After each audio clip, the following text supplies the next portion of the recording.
Get ready to hear the truth about America on a show that's not immune to the facts with your host, Dan Bongino. All right, welcome to the Dan Bongino Show. Producer Joe, how are you today? Good morning, Vietnam!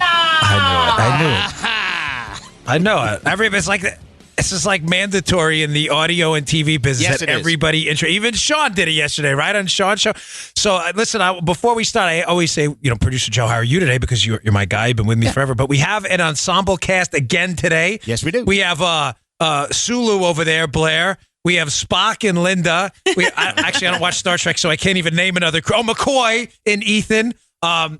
Who's another? I don't even have another. Jason, you're just going to be Jason. So your crew member, Jason, on the Starship Enterprise. We got a whole team of people at Ice Station Hannity here in Vietnam helping us out. So thanks to them. Seriously, you guys are great. And ladies, Linda, I really appreciate it. I don't mind being one of the guys. Totally fine. I know you never mind. And we got great feedback on your initial appearance on the show. The show did bonkers numbers. So we appreciate that. But thanks a lot. I was just making kind of a joke about how I'm overseas and my wife, she's going to kill me, of course, my wife, who I love dearly, but she texted me about my fish who may be dying a slow death at home. She's like, hey, do you have to feed this thing? Like, I was like, yeah, you do. It is not a battery operated. You got to throw that sucker 5 pellets a day. So don't worry, folks. Listen, we love Adam. That he's fine. I'm kidding. My wife fed the fish because I know I'll get it. But the fish is fine. But yes, it did bother me a little bit. The question: do you have to feed this thing? It is not a 9-volt fish. That sucker needs actual pellets every day to get going. So he's doing good, though, ladies and gentlemen. He's doing good. Let me just put that out there. All right. So yesterday was a pretty crazy day. In Vietnam. And keep in mind, I'm losing track of time because we're 12 hours ahead of you. So when I say yesterday, I don't even know if I mean yesterday Eastern time or yesterday. Even Linda hasn't slept. I popped into a hotel room this morning in the studio and Linda's eyes, and I said to her, No. And she got mad at me. And I know you did because I know you. I popped into a hotel room and her eyes are like sunken in like she hasn't slept in like 4 days. And I said, man, you look like fill in the blanks. And she's like, what do you mean? Yeah, you walk in the room, you're in the room 5 minutes, and you look at me and you go, man, you look like ass. And I'm just like, really? Good morning. Probably not the best way to handle it, but she looked like she had. And you know what is your answer? I don't mean like ugly. I don't mean like I just ugly mean in like, a bad way. just like not good. I'm Listen, like, thank you, Dan. I get Thank it. You. The subtle art of diplomacy is not my thing. I think that's what kind of makes the show different. But it's tough to sleep over here because it is the exact opposite. You know what I'm saying? I've been texting Joe at all kinds of crazy hours too. So yeah. All right, we got to pay for the show. That's important. Joe, there's nobody on the planet built like you. Thank God. Thank God. So why would you? I'm messing with you. So why would you buy? No, Joe's in good shape. Why would you buy a generic mattress built for everyone else? You know everybody loves you, so people go, don't stop messing with you. We love Joe. Joe's the best. Helix Sleep built a sleep quiz that takes 2 minutes to complete. That's it. I have a Helix Sleep mattress. I told you the story. It's in Amelia's room, my daughter. My wife reads her book at night, and the mattress is so comfortable that sometimes she totally racks out and doesn't even bother coming in, which I have a king. So sometimes I get that thing to myself. It's like sleeping on a spaceship by yourself. So Helix Sleep has a sleep quiz, 2 minutes to complete, and they use the answers to match your body type and sleep preferences to the perfect mattress. Whether you're a side sleeper, hot sleeper, you like a plush or firm bed with Helix, there's no more guessing or confusion. Just go to helixsleep.com/Dan. Take their 2-minute sleep quiz, and they'll match you to a mattress that'll give you the best sleep of your life. Linda needs one of those right now. Big time. Helix Sleep. Do us a favor. We love you guys. Express a mattress. Linda needs some sleep. For couples, Helix can split the mattress down the middle, giving you individual support and feel preferences for each side. They have a 10-year warranty, and you get to try it out for 100 nights risk-free. Right now, Helix is going to give you $200 off your mattress order for their President's Day sale. How do you like those tomatoes?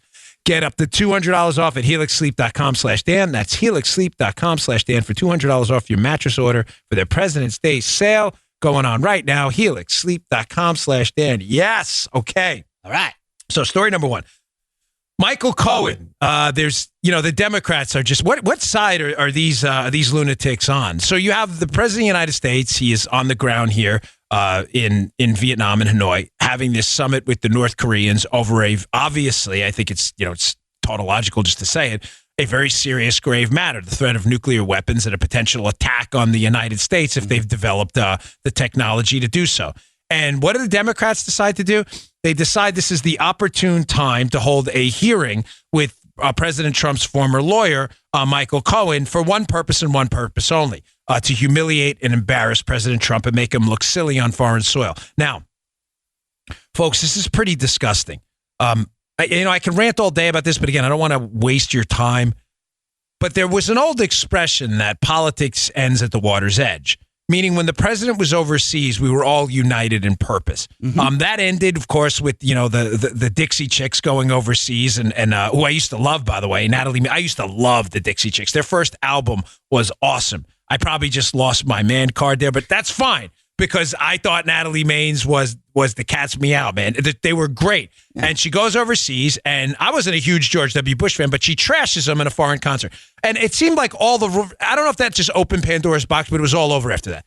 Now that you're holding congressional hearings to humiliate President Trump while he's meeting with a nuclear power that's threatened to annihilate us, whether they have the capability or not, of course, is questionable. Mm-hmm. But the gravity of the situation is not in question. Is just disgusting, and it speaks to the question: what side are the Democrats really on anymore? If I'm a Democrat now, I'm sorry, but I'm embarrassed. Like, my party's just really gross. It's just disgusting what they're doing. But rant aside, there's something going on in this. There's a key takeaway a lot of people are missing here. The Cohen testimony is going to be two segments. It's actually going to be three, but for our purpose, it's going to be two separate boxes of testimony. The first box of testimony is going to be behind closed doors, and it's very, very kind of sneaky what they're doing. I like to uncover this stuff. The stuff they're putting behind closed doors with Cohen is the stuff we were told was going to take down Trump. This is it. We got him. We got his lawyer. The collusion stuff. He's colluding with the Russians. Now, Joe, why is that behind closed doors? While the open testimony, the second box of testimony, second tranche of things he's going to say, have nothing to do with collusion at all. They're going to be about his personal business dealings. That's all going to be open for the public to see, to openly humiliate the president, where I'm sure Cohen's going to go on about, and I don't trust this guy as far as I can throw him, about payoffs and, what he thinks are suspicious business dealings or whatever. I don't trust Cohen as far as I could chuck this guy, and it ain't far. But that doesn't make any sense. Joe, stop me if you're the audience ombudsman. I'm with you, brother. If the big scandal here is that Donald Trump colluded with the Russians to steal the election, why is that stuff the stuff that's behind closed doors, while the humiliating personal details are the stuff they're going to broadcast out to the public, probably all over CNN and MSNBC? Well, the answer is very simple. Because the behind closed doors stuff, as Byron York says in an excellent Washington Examiner piece, it's in my show notes at Bongino.com. Subscribe to the email list. I'll launch them right to you. The stuff Cohen has to say could potentially be exculpatory for Donald Trump on the Russia stuff. Oh. So just to be crystal clear on this, yes, yeah, and I'm going to explain why, because I'm not going to leave you hanging here, folks. Remember that old joke, how do you keep an idiot in suspense? And you just leave a radio silence. I don't know how. Like, that's the joke. I won't leave you hanging. This Cohen, the whole purpose, follow me here, the whole purpose for this entire special counsel investigation, how it came to arresting Cohen vis-a-vis the special counsel and then Southern District in New York, right, was this whole assertion that Trump had colluded with the Russians. That whole idea that he colluded with the Russians to steal the election was based on a dossier of which Michael Cohen is a central figure and player in that dossier. He is mentioned 24 times. 24 times in the dossier. So I hope you're picking up what I'm putting down here. The reason Elijah Cummings and these other guys are putting that stuff behind closed doors is because if Michael Cohen goes under oath again in a closed door testimony and entirely debunks the dossier, craps all over the dossier, and says this thing is complete garbage, then do you understand he will have completely exonerated Trump and made the entire committee look silly? Now, there's one key tenet. As your regular listener to the show, you probably know where I'm going with this already. Although Cohen's mentioned 24 times in the dossier, he is a key figure in this one mention where he allegedly goes over to Prague and coordinates with a Russian-connected official. You remember this? He coordinates and gives cash payments to this Russian official to get this tranche of Hillary emails that have been hacked. Now, if that happened, that would be a very serious potential crime. If. What's the problem, folks? Cohen's never been to Prague. He's never been to Prague. He has denied this repeatedly. Lanny Cohen, who, Linda, you've had on the channel. You mean Lanny Davis? I always say Lanny Davis. Never let a good crisis go to waste. Thank you for correcting me there. You're Lanny, welcome. yes, Lanny, you've had on the Hannity Show with us.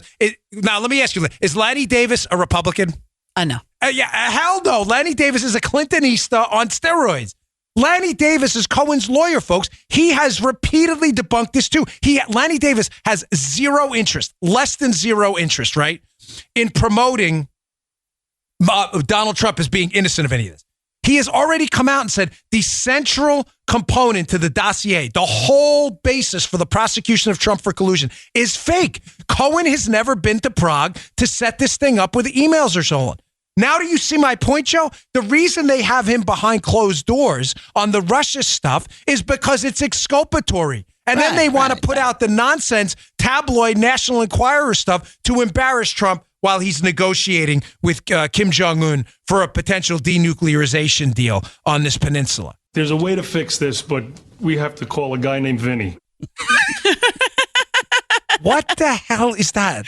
Where did you find that? That's Ray Romano. Is that when we go back to the conversation about I got a guy? Joe's always got a guy. He's got a guy. Joe always does have a guy. Got a guy. Joe is like the guy who has the guy. You do. That's good. I like that. All right, so enough on that. But all right, folks, by the way, we are live streaming this on my Twitter at @Bongino. We're going to do a snippet of the show. So this is the first time we've done this from Ice Station Hannity here in Hanoi. So if you're on my Twitter at @Bongino, you can check it out actually live. So we've never done that before. So we got Blair here, though, rocking it with the technology stuff. Blair, I can baby! barely figure out how to turn on my iPhone. Yeah, so this is the first time we've done this. All right, so again, the takeaway from that story is that the Democrats, what side are they on? When there's an opportunity to exonerate our president on false charges and have Cohen come clean on the Prague thing, they hide him behind closed doors. And when they want to embarrass him in front of an international audience and talk about tabloid stuff, like, oh, we'll put that stuff out in the open. Total, complete frauds. All right, let me get to this, and because I want to get rocking and rolling on some really important stuff. Can we add a point here? I don't mean to interject. No, of course. But we were talking about this before. Anyway. You know, the American people voted for Donald Trump because of what they thought he could do because of his business skills. It had absolutely nothing to do with anything else. They don't care who he sleeps with. They don't care what he did before he ever even thought about running for president. They don't care. You know, Linda, I've said this before. Joe, what do we call this? Battlefield morality, right? Yeah. You know this from having. How long you been in this business, Linda? 15 years. Now, Joe, how long you been in conservative radio? 20 years 30, or so? A little over 30. Yeah, you've been around. Yeah, I don't want to age anybody. No, I'm an old fart. So there's a lot of experience here. I ask you that for a reason. You've lived through, and you were on the air, both of you, Joe, for a few more for Republican presidents. Yeah, I'm not knocking George W. He was a good man, but I was not a big George W. fan. Neither was I. We have tried the morally kind of upstanding, let's vote on this. And I'm not knocking Trump. Listen, I'm a sinner too. I don't do these kind of moral judgments or anything. But the point is, we've tried this stuff. Like, let's vote for like the suave nice guy or whatever it may be. And you know what? Now, let's just be honest. We want a nutcracker. We just do, and I don't mean the play. The bottom line is, the nice guy is probably doing whatever he's doing behind closed doors too. And you know what? I don't want to know about it, and I don't care. If you don't know how to balance your checkbook, if you don't know how to make negotiations with world leaders, it really doesn't matter to me what you're doing with your dinky do. It's none of my business. I don't care. Have you ever heard dinky do? Yeah, from Laugh-In, I believe. Yes, a long time ago. No, Joe and I call it battlefield morality. How we have tried this before, where we voted for the nice guy or the polished guy or the eloquent guy. And what we got was crap. We got continued funding of Planned Parenthood, which, by the way, Trump this week hit again, trying to take funding away from Planned Parenthood. We've tried this before. We're in a battlefield morality situation right now. And what I mean by that is when you're in the trenches with a guy and you're sitting next to him, whereas if you were, say, in basic training and the guy was, texting his girlfriend while he's married, you may be like, dude, that's not the right thing to do. That's not cool. And it's still not cool. But when you're in the battlefield in the trenches and, there's an opposing army headed your way, you're not like, hey, bro, that tweet you sent out yesterday. You're like, start shooting, dude. And we need someone with Trump to start fighting. And he's one of the first guys we've seen since possibly Reagan who was like, no, I just don't care what you say. Full steam ahead. Damn the torpedoes. Full steam ahead. I agree with you. I don't care about any of that. Doesn't bother me at all. Perfect example is Mitt Romney. Nobody voted for Mitt Romney. And then what happens? We support him, and now he backdoors us. I mean, that guy, I can't stand Romney. I know. But honestly, it's like there's the clean-cut guy. I love my wife. I'm married for 30 years. Yeah, nobody voted for you. Yeah, and he got smoked. Nobody cares. They just want to know how you do business. Mittens. All right, today's show, but I got to remember, I had to take a note. New copy. I'm having a delayed effect of mittens. I apologize. Yeah, you didn't get that? I did. It's so freaking funny, though. You never heard that, mittens? I have, but I don't know that whole moment right there. Oh. Mittens. All right, today's show brought to you by our buddies at Policy Genius. Yesterday, Linda, Blair, what were we talking about? Health insurance. Policy Genius. Getting life insurance can feel like assembling the world's worst jigsaw puzzle. I used to do those. It's confusing. It takes forever. When you're finally done, it doesn't even look cool. But if you have a mortgage, this is great. Policy Genius, you guys really wrote the heck out of this. I love this. But if you have a mortgage, kids, or anyone who depends on your income, it's a puzzle you need to solve. And Policy Genius will help you do it. You know what? This says pick one. I'm going to read it because I love these guys. Policy Genius is the easy way to get life insurance. It's just 2 minutes. You can compare quotes from top insurers to find the best policy for you. It's super easy to use Policy Genius. I've checked this out. If I can figure it out, you can figure it out. When you apply online, the advisors at Policy Genius will handle all the red tape. They'll even negotiate your rate with the insurance company. Come on, you can't beat that. No commission sales agents, no hidden fees, just helpful advice and personalized service.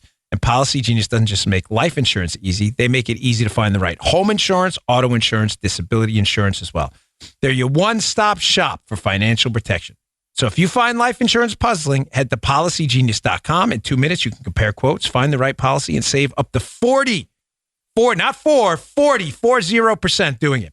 Policy Genius, easy way to compare and buy life insurance, policygenius.com. All right. A couple other things I want to get to. So there's been some more breaking news on the Clinton disaster. Now, I always read my audience email, but even the bad stuff. And some guy said, man, I can't believe you're covering this Clinton stuff again.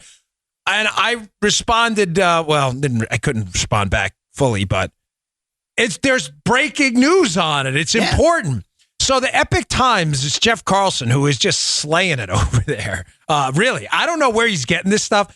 Keeps getting testimony leaked from these FBI people on the record, and there's revelations about just how far they went to cover up on the Clinton scam. So I have this piece headline, lead first, as always, the fix was in for Clinton. Now you may say, oh, okay, great. Dan, that's not news. It's not, but now we have the deets on how this actually went down. So Carlson gets his mitts on some testimony from Trisha Anderson and Lisa Page, two higher-up FBI lawyers, about how the DOJ shut this thing down. And he throws a wrinkle and detail in this thing that is just fascinating about how far they went to squash any investigation into Clinton. But they were so stupid, they kind of missed something. Now, wait, before I tell you this story, we're doing Hannity's radio show, too. They're letting me borrow their studio. So we're doing like he's borrowing mine. Yeah, Hannity's doing a show from my studio. It's the other way around. So I hang around afterwards. You guys are buddies. That's possible. I know. She was funny. We had a good time yesterday. They brought like a food cart in. It was great. It was like I'll put some pictures on my Instagram if you guys want to check it out. But we're all sitting here talking, and who was I talking to? Kristen or Tom or somebody? And the idea. And Dan Hoffman, who was here, and we were talking about how. I heard this line once by Father Bob Sirico, I use often, who spoke at the Acton Institute. I was listening on C-SPAN one day, and he said, it's not that government is too big. It's that government is too stupid. And he's right. When I tell you this wrinkle about what the FBI missed, you're going to be like, is this for real? So let me get right to it. So the FBI, when they applied for search warrants to access Hillary Clinton's computers and computer devices and the devices of her staff for the emails she ran over a personal server. You tracking? Yeah. They had to get a search warrant to get those emails. No big surprise there. They used a very specific charge, which was 18 USC, which stands for United States Code. That's the criminal code. 18 USC 793F. So follow me here, folks. This is going to be a little complicated, but I promise you it's worth your time. When they applied for a search warrant, they went to a judge and said, we need to access these emails based on a potential violation of 18 USC 793. That charge is basically the trafficking in sensitive information, and F is the gross negligence statute. In other words, Joe, the subsection of the crime which indicates that whether you did it intentionally or not, right? If your behavior was, quote, grossly negligent, you're guilty. Now, they laid it out in front of a judge. This is the crime we think was committed. Therefore, we need a search warrant. Now, ladies and gentlemen, you don't have to be a lawyer to figure out that if you want to get a search warrant, you have to lay out in a search warrant some very specific things. Mm-hmm. Well, when I was a federal agent, you have to lay out where the property is going to be. You had to describe it. Let's say I was searching a home. You have to say it's a white house with a white picket fence with 3 windows in the front and a door. It looks like this and it has a roof. You have to lay out a very specific location. You can't just do what there's no open search warrant. There's no, I want a search warrant for Joe Armacost. For what? I don't know, something. That's not the way our system works. They were very specific about not only the place, they wanted to search the computers, and they described them. They were also very specific, which you have to be, about what crime. You can't just say, I want a search warrant. Why? I don't know, because Joe got a bad haircut this week. So I want a search warrant for scissors in his house or something. That's not the way this rolls. You don't roll that way. No, you're not getting it. You lay out a crime. So they lay out even the subsection. They think Hillary Clinton's team trafficked in sensitive information, and they were grossly negligent. Now, what's fascinating about this whole thing is these idiots must have forgot about what they put in the search warrant. Because the DOJ, Jeff Carlson, this is in the Epic Times piece. It's in my show notes today, Bongino.com. Check him out. Carlson gets his mitts on his testimony where this congressman starts asking Bill Priestep, who is, keep in mind who Priestep is. You've heard his name often here. Yep. He is this higher up. I think it's Priestep. Priestep. I always say Priestep. I always pronounce everybody's name. But you're right. It's a very, very under-discussed person. And he's like, he's the linchpin. And the whole thing, because he's running he's Stroke's boss, yep. And he's responding directly to Andy McCabe. Yep. So Priestep, see, I'll say it wrong 1,000 times. Priestep is in front of a congressional committee under oath. And he's asked by this congressman about a chart, folks, that Carlson gets his mitts on, and that he had on the Capitol Hill hearing from the DOJ that's sent over to the FBI. And this chart specifically excludes charges they can use to charge Hillary Clinton. And one of the excluded charges, in other words, do not do this, is the gross negligence statute. Oh, isn't that cute? So they get a search warrant approved by the Department of Justice, approved by a court, approved by a judge. Every search warrant has to go in front of a judge, has to be read and sworn to. We believe there's probable cause this crime, 793F, gross negligence, was committed. Yet, once DOJ gets wind of it, Loretta Lynch's DOJ sends a chart over that specifically leaves out gross negligence. So this congressman pulls this chart up, this guy Breitenbach, to Priestep, and he starts asking him about it. Let me read to you what Carlson got his mitts on here. We see in this chart that the DOJ is not willing to charge this, meaning 18 U.S.C. 793F. Hey, my question's going back to those draft affidavits. He's talking about the search warrants. Mm-hmm. If DOJ is not willing to charge this statute, why would the FBI in an affidavit use the same statute as a predication to obtain a search warrant if the statute was never going to be prosecuted? That's a lot of lawyer talk for, what the hell were you charging him with if you weren't going to charge him with it?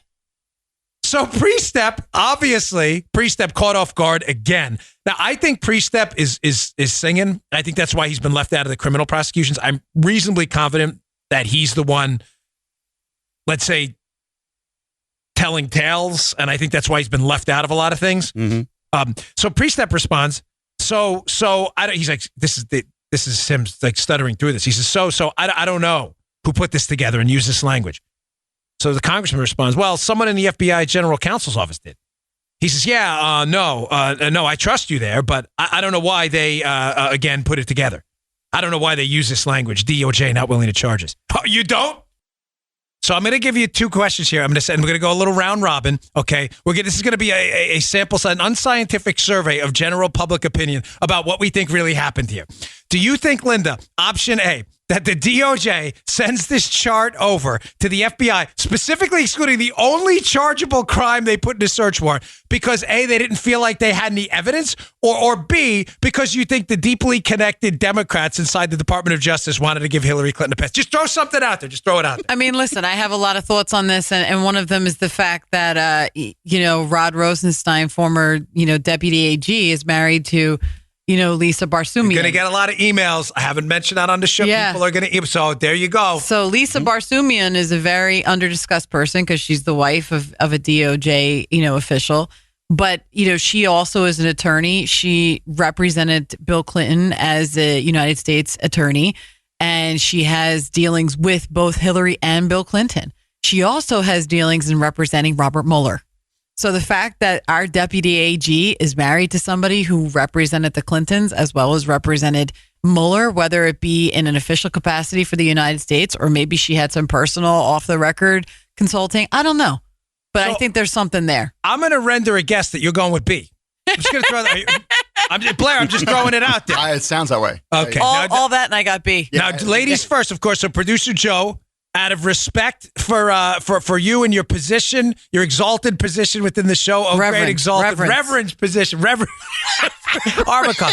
Is it option A that they really couldn't find anything and there was no chargeable crime on Hillary, or option B, you think they were giving him a political pass because the Clintons were the exalted ones? Jim, I'm going to go with option B for 300. What is B for 300 in appropriate Jeopardy worded language? Armacon, ding, ding, ding. We have 2 out of 3. But for the sense of unanimity and consensus, Mr. Blair, exalted one of Bongino.com. Thank you. Yes, and the Paula Blair axis of power on Bongino.com. I know how Paula would answer. I'm married to her, so I don't need to get Paula on the phone. Maybe I should call her. But how fun? Hold on. Let's do this on the phone. Blair, before we get to you. I say B. I'm going to, while you stole my answer. You're going to say B. Oh, I want her to call me right now. I'm just going to add.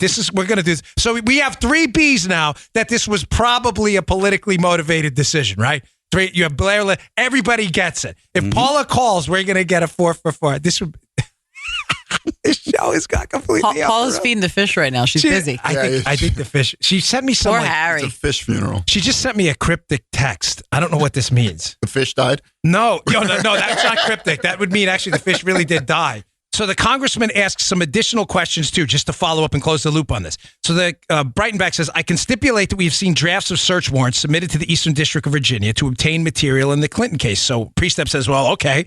And he says, based on those search warrants, the predication was 18 U.S.C. 793F. In other words, ladies and gentlemen, the fix was in from the start. They never had any intention whatsoever of charging Hillary. And the news, so you don't think I'm just some rando here bringing up some dopey topic out of nowhere. You have to have the info on the Clintons. Yes, of course we knew. That's not the story that the fix was in. It's the lead, but it's not the story. The deeds matter. Folks, you're going to argue with your liberal friend. The fix wasn't in. What are you talking about? She wasn't guilty. Really? Because they got a search warrant on a charge they specifically excluded from actually charging. That's the takeaway. The search warrant said 793F, gross negligence. The DOJ sent over a charge saying, do not charge them with 793F. Does that sound like justice to you? Of course it doesn't. I tweet out every day, like, collusions for imbeciles. Don't be an imbecile. The story, don't be on this. They sent out specifically a chart that said, do not charge them with the charge we're actually charging them with. Ridiculous. Hey, so a little on the ground here stuff in North Korea.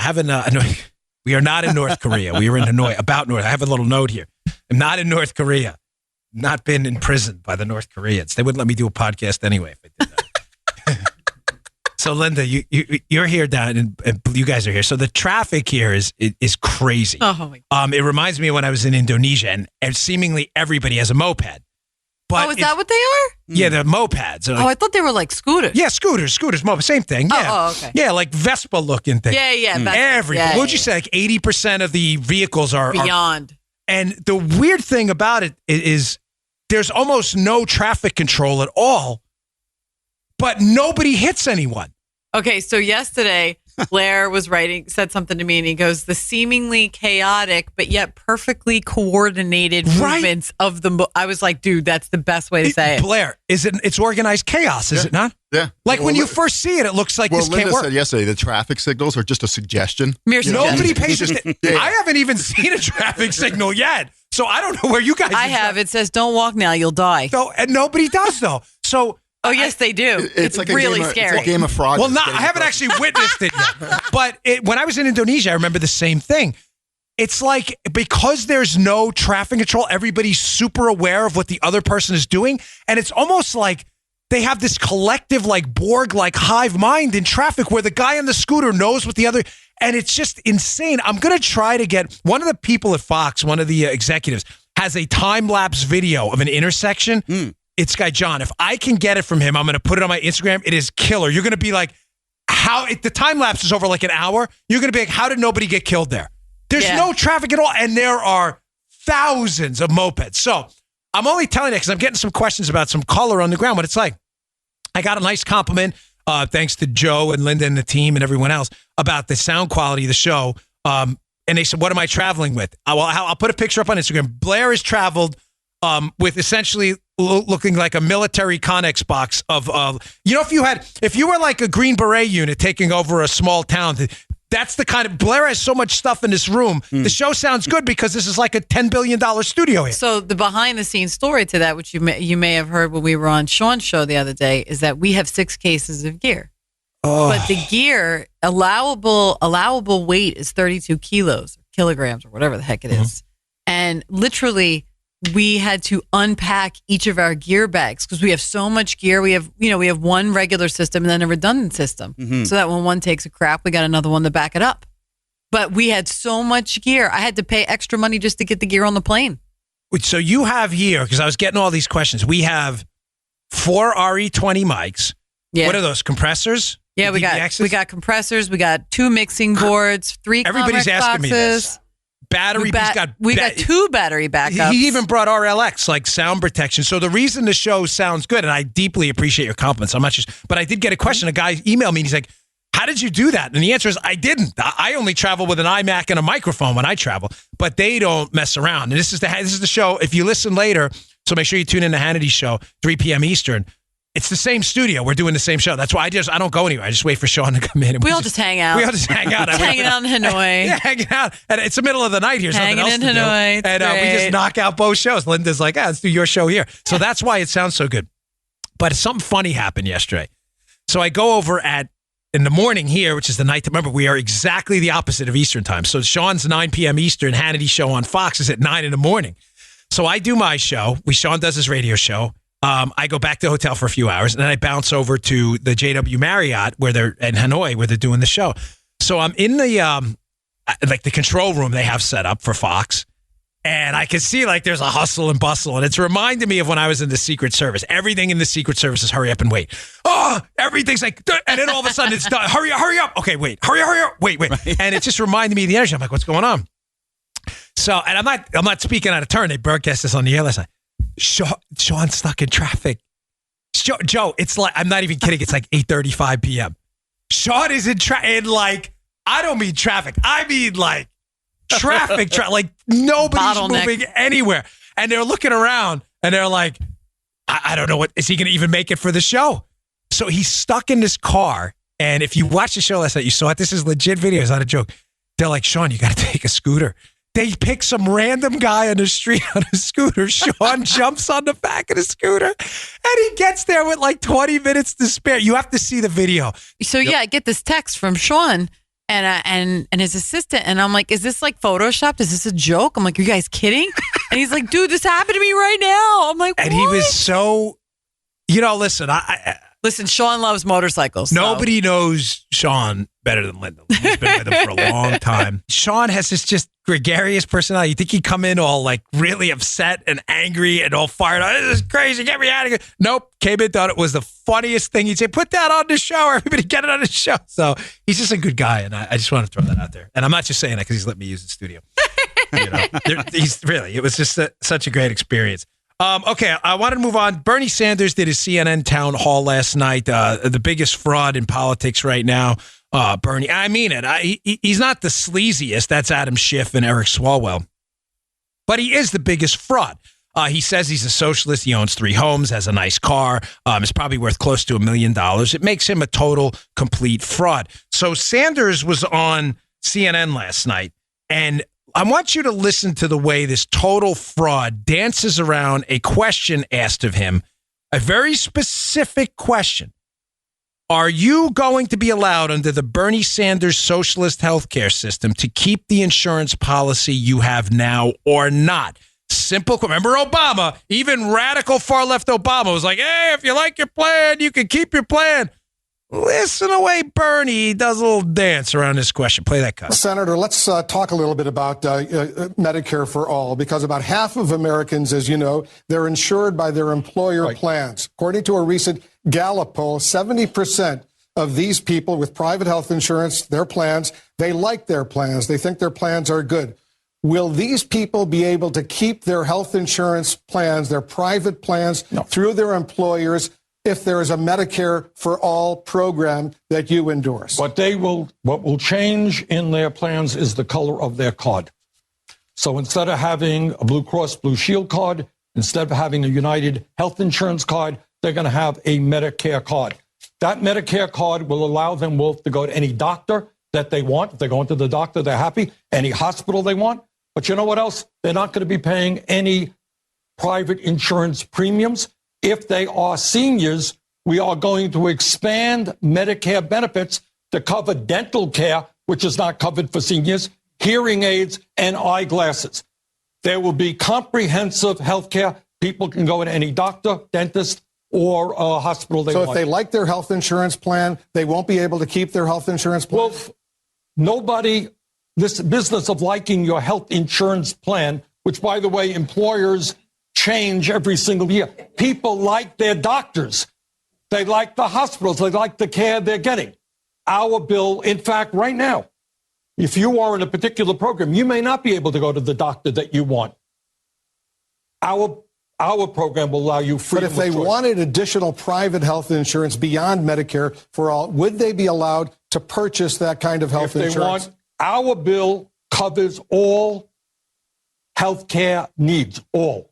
If people want cosmetic surgery, for example, yes, of course, they can get private insurance. Wow. You know, I almost reluctantly have to give Bernie credit for that was one of the finest dances around. I mean it. I'm not even, I don't agree with it. But from a strict tactical perspective, he must have rehearsed that with a focus group. Oh my gosh, 100, 200 times. What a perfect way to never answer. The question was simple. Wolf Blitzer asks him a straightforward question. Can I keep my health insurance plan I have, or can people keep it or not? So he never answers the question. So he says 2 things. Actually, there's 3 takeaways from this. Takeaway number 1. He says, well, it's not about that. It's about the color of your card. I'm surprised he didn't make it a race thing. You're a racist. You have the wrong color card, right? I'm surprised he didn't go right to identity politics. And you're definitely a racist if you don't support Medicare with the wrong color card. He goes right to, it's not about that. It's about the color of your insurance card. It's going to change from this color to a Medicare color. Okay, that's not what I asked. I didn't ask you if the color of the card is going to change. I asked you if we can keep our health insurance. So he in a genius tactical shift, like this fraud is, he's getting to be an expert at this. He doesn't answer the question because the question answer would be grossly unpopular to probably upwards of 70 to 80% of the population. The answer is no, you can't keep your insurance under socialist breadline Bernie's socialist Medicare system. So he goes right to, oh no, it's just the color of the card. Then this is like tier 1 level trolling of people right here. He says, no, it's not about that. People like their doctors. And, you know, you got to be able to go to your doctor. Notice what he did. You see what he did there? This is slick. It's a family-friendly show.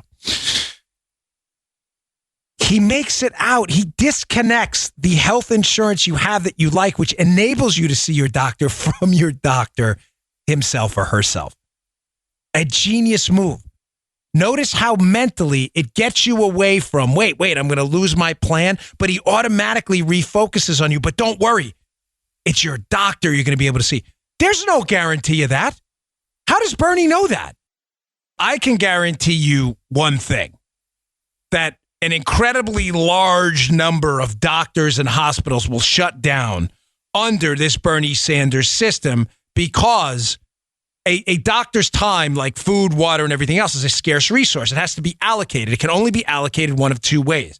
You'll get a Nobel Prize in economics if you can tell me a third way. By the way, I put this question out for 5 years doing this show. No one's ever emailed me a third way to allocate scarce resource. You can price it or you can ration it. That's it. You can either price it or you can ration it. Meaning a doctor's time is going to be rationed under a non-price government-run system. That's the only way, folks. There is no other way. So what Bernie does is he disconnects you from the insurance and the doctor, and he makes it about the doctor, but he leaves out the part where it's your insurance now that enables you to see the doctor you like. That may be how you actually found your doctor. You understand the tier 1 level trolling this is? It's genius. He never answers the question that your insurance that allows you to see your doctor now is going to go away. But instead of getting you all panicked about it, he goes, but don't worry, you'll still be able to see your doctor. He has no way of knowing that. None. It's not possible. One more thing I want to bring up about this clip because it's important. Bernie keeps talking about this. It's a myth. It's a myth we've debunked. Joe, you're probably tired of hearing it right now. Matt Palumbo, my resident debunker on the website, on the Debunk This section, has debunked this 6 different ways from Sunday. There's a talking point Democrats throw out there that needs to be on your tip of your tongue to immediately counteract and break down, or else you'll fall prey to it too. And it's this. Oh, listen, we can get rid of the administrative costs because Medicare is more efficient. Notice what he says there. Bernie says in the clip, he says there's a private insurance premium. What he's suggesting there is that free market private health insurance costs more because the administrative costs are more. But there's a little trick here. Here's the trick they do. When you see it, you'll see why a lot of people get scammed by this. They're not talking about the administrative costs of private insurance versus Medicare and government insurance overall when they say, oh, the government does a better job and the administrative costs are lower. What they're talking about is the percentage of costs spent on healthcare as a function of the overall cost of the medical bill. So let me just give you an example. Joe, I know you're tired. You've heard this, but some in the audience may not have heard this because it's a common talking point. Yeah. If the healthcare costs for private insurance overall for everyone in the country, let's just use round numbers, were $100, and the administrative cost, overhead, right, the administrative staff and whatever were $10, then the percentage of healthcare costs that go to administration and private healthcare would be 10%, 10 out of 100. But if they spent the same $10 in the government on administrative costs, but the amount of money spent on the healthcare of that population is $1,000, all of a sudden, the healthcare costs are what? 1%. Whoa. Joe, the government managed to save money because they're only 1% of healthcare costs. Nah. Now you may say, Dan, you just made their point. No, I'm not done. The government is never more efficient, okay? Don't make me laugh. You ever been to the DMV? Like, listen, give me a break. When was the last time you said, wow, this government, they really do a great job knocking it out of the park. What a great job on the bureaucracy side. The answer is sometime close to never. You've never said that. Right. The way this works, folks, is who does the government insure? Well, Medicare is a large swath of the government's spending on healthcare. Medicare covers who, Joe? Do they cover 5-year-olds and 6-year-olds? No. No, of course not. If you have $1,000 in medical bills because there's an older, sicker population via Medicare you're insuring, and the administrative bills are the same or even more, or even $20 or $30, not $10, of course it's going to look like the government spent less money on administration as a percentage. That's not the case at all. They're just insuring an older, sicker population. When you actually put the numerator and the denominator, in context, and you control for the health status of the population, the government's administrative costs are off the charts. It's not even close to private insurance. Folks, You have to be a moron to believe that the government bureaucracy somehow has figured out a way to be more efficient than a free market private insurance industry. I mean, are you insane? Who actually believes that? This has to be able to roll off the tip of your tongue, though. When someone says to you, well, the government's administrative costs are far cheaper than the private sector, you go, well, how did you measure that? Well, as a percentage, or you may have to take, most liberals, I'm sorry, but they're really dopey. You may have to tell them what they're saying because they don't usually know. You'll say, what you're saying is you're saying as a percentage of the overall healthcare spending, correct? The liberal typically won't know, but if they do know, they'll say, yes, that's what I'm saying. They say, well, are you controlling for the health status? What do you mean? They don't know what controlling means. A lot of them, claim to be really smart. But controlling means, are you extemporaneous variables, extraneous? Are you controlling for them? Are you controlling for the health status of the population to make sure you're not spending more on those people? Therefore, the percentage of administrative costs looks lower just because it's an older and sicker population.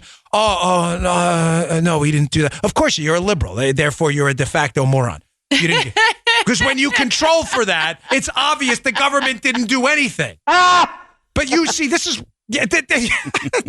why I live to do this stuff. And just to give you a little idea where I heard this, one of the best ways to debunk liberal talking points is to watch the Saturday shows.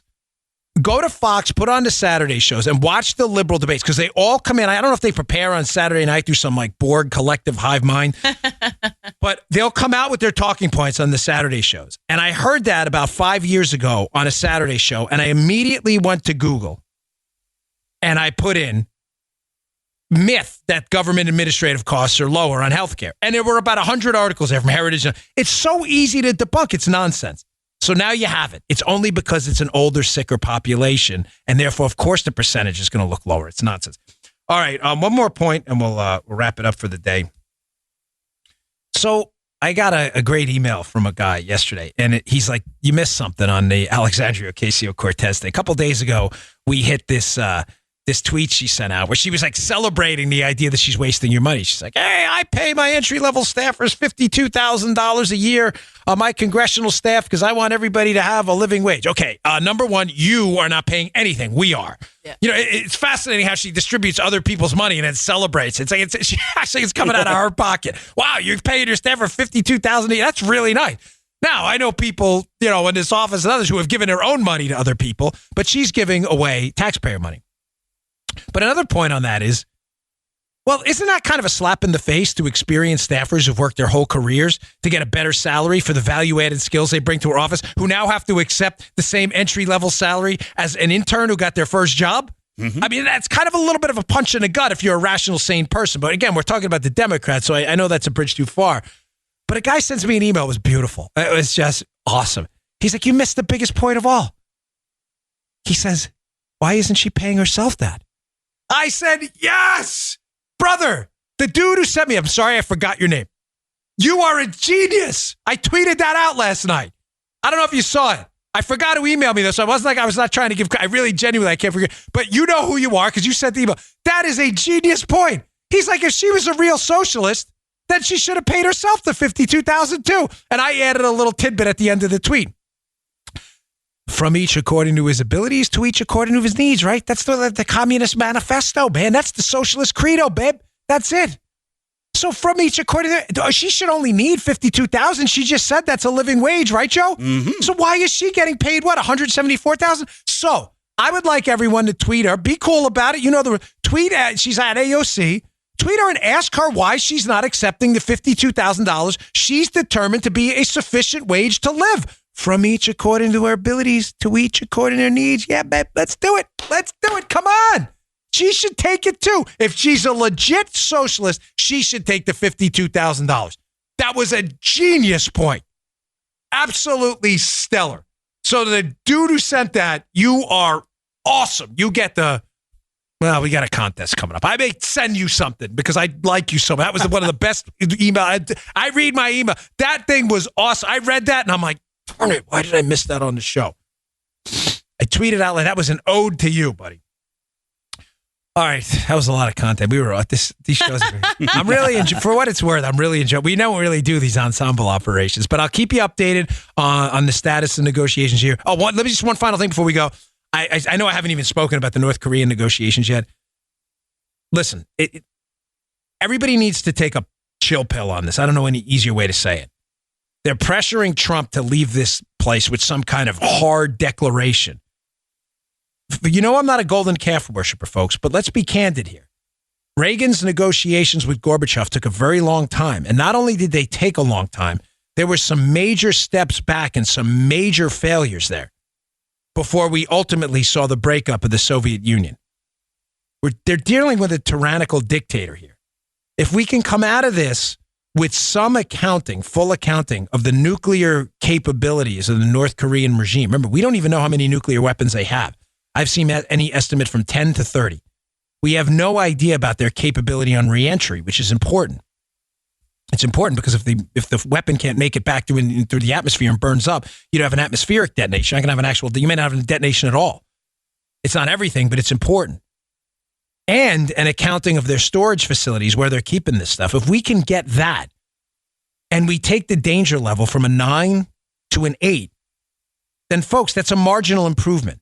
And the people on the left saying, oh, if he doesn't come out of here with a hard deal, you know what? Can it? I'm tired of you idiots. These are the same people who supported giving the Iranians a pallet full of cash while they were chanting death to America. You know, hard pass. No thanks.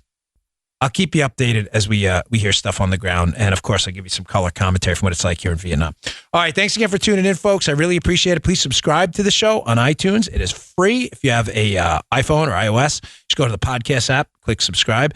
If you have an Android, you can go to iHeartRadio or SoundCloud, click follow, or you can click the follow button on SoundCloud as well. We really appreciate it. The subscriptions are what drives us up the charts. All right, folks, thanks a lot. I'll see you all later. You just heard The Dan Bongino Show. You can also get Dan's podcasts on iTunes or SoundCloud. And follow Dan on Twitter 24/7 @DBongino.